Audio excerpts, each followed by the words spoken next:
Audrey Lauré. Pierre Loret.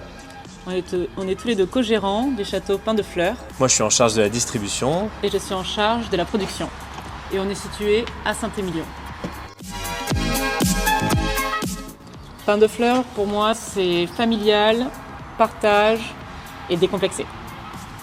Et le vin de Pain de Fleurs, c'est un vin sur le fruit, l'équilibre et la finesse.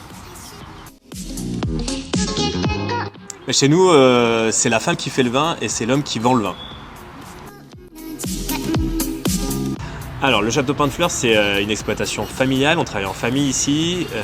On est la 4e génération de vignerons dans notre famille, à Saint-Émilion. L'aventure Pain de Fleurs, c'est une aventure un peu plus récente. Notre mère a racheté ici en 2006 et Audrey a fait son premier millésime en 2009. Et Pierre m'a rejoint en 2016 pour la partie distribution.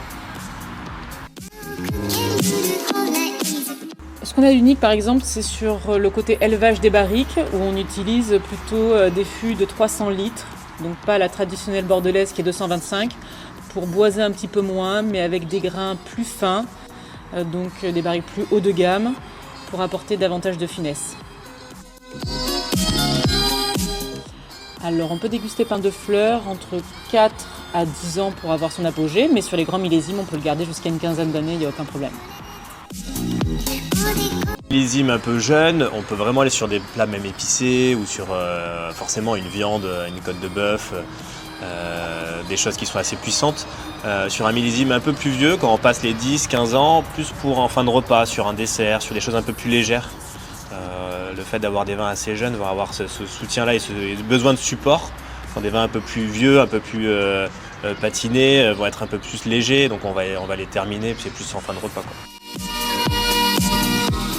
On a commencé la Coupe des Crus depuis qu'on a créé Pain de Fleurs en 2006. En 2006, on l'a fait tous les ans.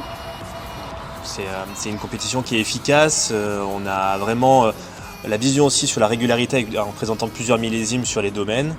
Et ce côté match 1 contre 1, c'est fatal. On va vraiment avoir le meilleur cru qui va finir en première position, techniquement. Et ça change des concours traditionnels. Ouais.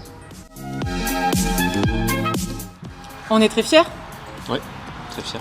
Et on l'avait déjà été en 2019, donc ça nous conforte un peu dans la régularité des vins. Et on est prêt pour l'année prochaine. Et le mot pour la fin, c'est que vous êtes les bienvenus pour venir visiter le château Pain de Fleurs. On fait les visites directement. Nous-mêmes, les propriétaires, on prend le temps de vous montrer nos vignes, nos chais et vous faire déguster. Vous êtes les bienvenus.